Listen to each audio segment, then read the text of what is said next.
कधी कधी असं वाटतं ना की काही लोक कितीही कठीण परिस्थितीत एकदम शांत कसे राहू शकतात, जणू काही त्यांच्याकडे एखादी खास शक्तीच आहे. पण खरं सांगायचं तर ही कोणतीही सुपर पॉवर नाहीये. ही एक कला आहे, एक कौशल्य जे खरं तर कोणीही शिकू शकतो. चला तर मग आज आपण हेच रहस्य उलगडूया. 5 अशा जबरदस्त सवयींबद्दल बोलणार आहोत ज्या केवळ तणावावर मात करायलाच नाही तर आपल्याला आतून अधिक मजबूत बनवण्यासाठी मदत करतील. हा प्रश्न आपल्या सगळ्यांनाच कधी ना कधी पडतो. ऑफिसमधलं प्रेशर असो, घरातली धावपळ असो किंवा आयुष्यातलं एखादं मोठं आव्हान, काही लोक या सगळ्याला इतक्या शांतपणे सामोरे कसे जातात? काय आहे यामागचं गुपित? आणि याचं उत्तर खरं तर खूप सोपं आहे. तणाव हाताळण्याची जी क्षमता आहे ना, ती काही जन्मापासून मिळत नाही. ती आपल्याला स्वतःमध्ये विकसित करावी लागते. आणि या संपूर्ण कौशल्याचा केंद्रबिंदू एकच आहे, तो म्हणजे आपला दृष्टिकोन.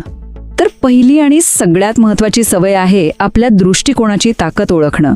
जरा विचार करा, कोणत्याही एकाच घटनेकडे पाहण्याचे कितीतरी वेगवेगळे मार्ग असू शकतात. आपला दृष्टिकोन म्हणजे काय तर आपण घातलेल्या चष्म्यासारखा आहे.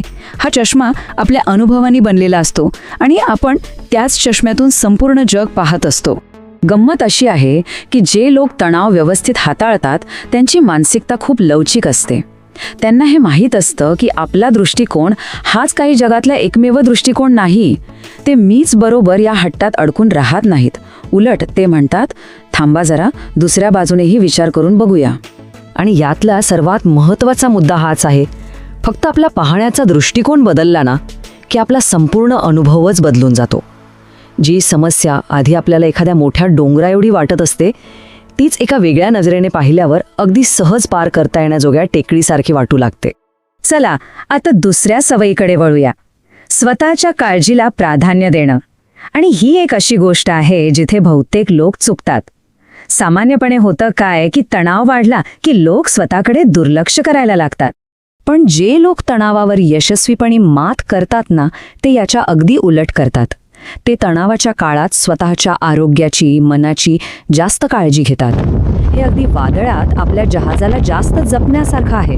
कारण त्यांना हे पक्क माहीत असतं की जर आपलं शरीर आणि मनच खंबीर नसेल तर कोणत्याही संकटाचा सामना कसा करणार. तिसरी सवय आहे नातेसंबंधांची जोपासना करणे. आपली माणसं, आपली सकारात्मक नाती ही कठीण काळात आपली सगळ्यात मोठी ताकद असते, एक भावनिक कवच कुंडल. ह्यामागे एक साधं सायन्स आहे.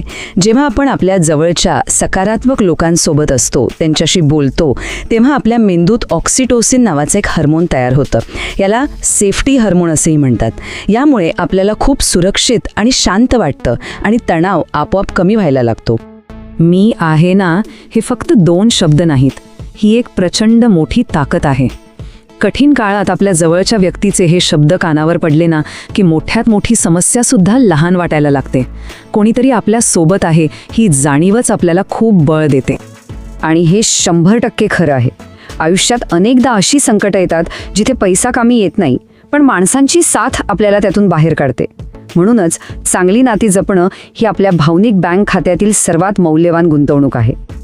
आता पाहूया चौथी सवय, माइंडफुलनेसचा सराव. आता माइंडफुलनेस हा शब्द ऐकून काहीतरी अवघड, किचकट, ध्यान वगैरे वाटतं नाही का? पण तसं अजिबात नाहीये. ही वर्तमानात जगण्याची एक साधी सोपी कला आहे. हे खरं तर खूप सोपं आहे. जे काम आपण करत आहोत ते पूर्णपणे लक्ष देऊन करणं. म्हणजे जेवताना फक्त जेवणाचा आस्वाद घेणं, चालताना आपल्या पावलांकडे लक्ष देणं, कोणाशी बोलत असू तर त्यांचं बोलणं पूर्णपणे ऐकणं, मनाला भूतकाळात किंवा भविष्यात भटकवण्यापासून थांबवून आत्ताच्या क्षणात आणणं, हेच आहे माइंडफुलनेस. याचा सर्वात मोठा फायदा काय तर आपली जागरूकता वाढते. आपली अंतर्प्रेरणा, ज्याला आपण सिक्स्थ सेन्स म्हणतो, ती अधिक तीक्ष्ण होते. यामुळे कोणतीही अडचण मोठी होण्याआधीच आपल्याला तिचा अंदाज येतो आणि आपण वेळीच योग्य पाऊल उचलू शकतो. आग लागल्यावर विझवण्यापेक्षा धूर दिसताच सावध होण्यासारखं आहे.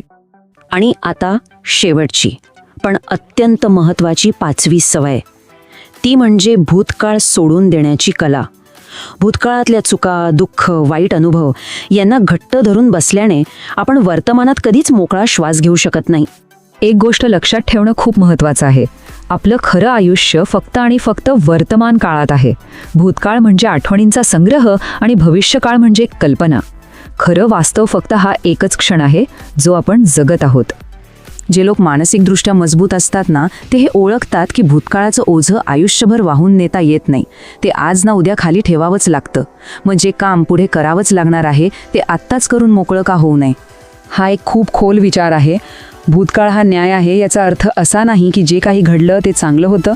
याचा अर्थ असा आहे की त्या प्रत्येक घटनेने, मग ती चांगली असो वा वाईट, आपल्याला काहीतरी शिकवलं, आपल्याला घडवलं. ते अनुभव वेदनादायी असले तरी त्यांनीच आपल्याला आज आपण जे आहोत ते बनवलं आहे. ही गोष्ट स्वीकारल्याने मनाला एक वेगळीच शांती मिळते. तर या संपूर्ण विश्लेषणाचं सार काय? खूप सोपं आहे. आपल्या आयुष्यात तणाव, आव्हानं, अडचणी येतच राहणार. ते आपल्या हातात नाही. पण त्या परिस्थितीवर आपण कशी प्रतिक्रिया देतो, त्याकडे कोणत्या दृष्टिकोनातून पाहतो, ही निवड मात्र 100% आपली आहे. तर मग आता विचार करण्यासारखा प्रश्न हा आहे की आपल्या आयुष्यात एक सकारात्मक बदल घडवण्यासाठी या 5 शक्तिशाली सवयींपैकी कोणत्या एका सवयीपासून सुरुवात करता येईल, यावर नक्कीच विचार करायला हवा.